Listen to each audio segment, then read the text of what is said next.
So, hi guys! Welcome to my vlog! So, ito na naman ako.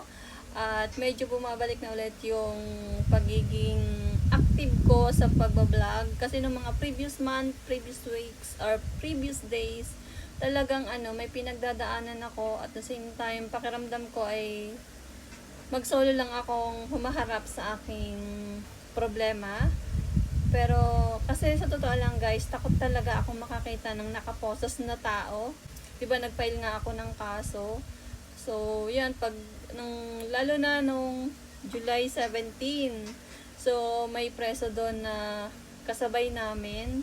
Talagang sobra akong kinakabahan. Buti na lang nung time ko na para doon sa aking pinail na kaso ay pinaalis siya. So, di mag-isa na lang ako doon sa upuan. Then, umpisa pa lang ng pag-verify ng mga evidence ko, reklamo, basta yung lahat ng pinasa kong papel ay bini-verify nila kung original or basta versus dun sa Xerox copy.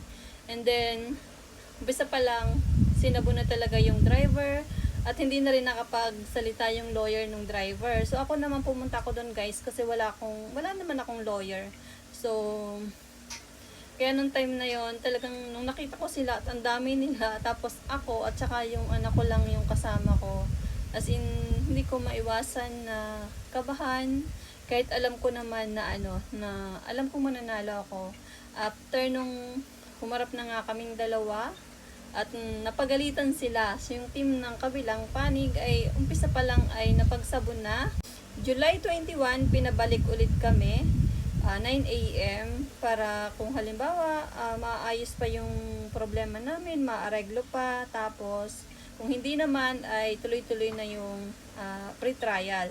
So, nung mga ilang araw simula ng July 17 hanggang July 21, as in talagang magulong-magulo yung isip ko kasi ako naman ay hindi talaga ako masamang tao para hindi ko pagbigyan or hindi ko isipin yung mga sinabi ng attorney kahit alam ko naman na mali sila, at the same time humihingi naman sila ng pasensya sa akin. So, inisip ko rin nun kasi ang mga kapatid ko ay bus driver din, so kinonsider ko yon na inisip ko kung itutuloy ko ba kasi sure akong panalo ako dahil meron naman akong dashcam footage. And then nung time na yon, inisip ko rin yung aking anak kasi nung July 17, kailangan ko daw iharap yung aking anak na babae. Dahil minor nga siya, so naisip ko din na parang ang bata pa ng aking bunso para ma-expose sa mga ganong senaryo.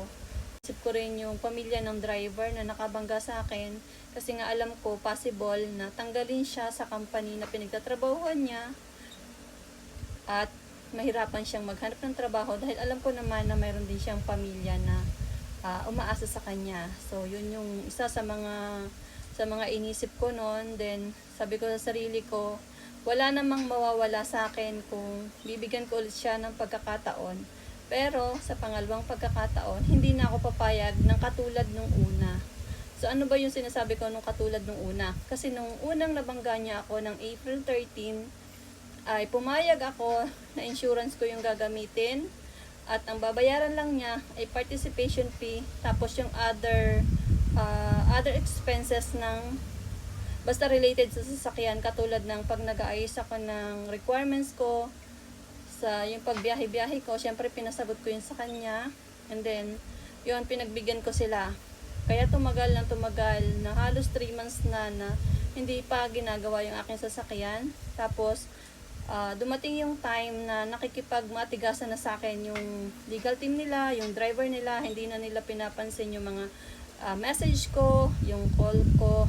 Kaya napilitan ako noon na mag-file ng kaso. Bumalik lang talaga ako noon sa investigador ko at tinanong ko kung ano ba yung pwedeng gawin. Kasi ang sabi ng aking investigador, yung police report ko daw ay 2 months lang yung validity month. So, nung time na yon, ang advice niya sa akin ay mas maganda ay mag-file na lang ako ng kaso nung araw na yon. Pero, binigyan ko pa rin ng chance yung legal team or yung sa kabilang panig na hindi agad ako nag-file ng kaso nung araw na lumapit ako sa investigador. Binigyan ko pa sila ng isang araw.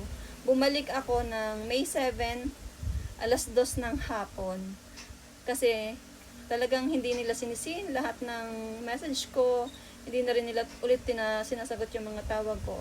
So, yun yung nag-udyok sa akin, bakit ko sila kinasuhan. Humingi ako ng certain amount para sa porwisyo na ginawa nila sa akin or sa abala na ginawa nila sa akin.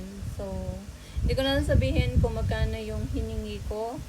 Basta, ang alam ko, yung hiningi ko sa kanila ay tama lang para mabayaran nila lahat ng abala, lahat ng pang-iinsulto na naramdaman ko at yung pandidedma nila sa akin. Kasi totally guys, no mga time na yon ay umiiyak ako kasi dinecline din ng insurance ko yung aking claims nung mga panahon na yon.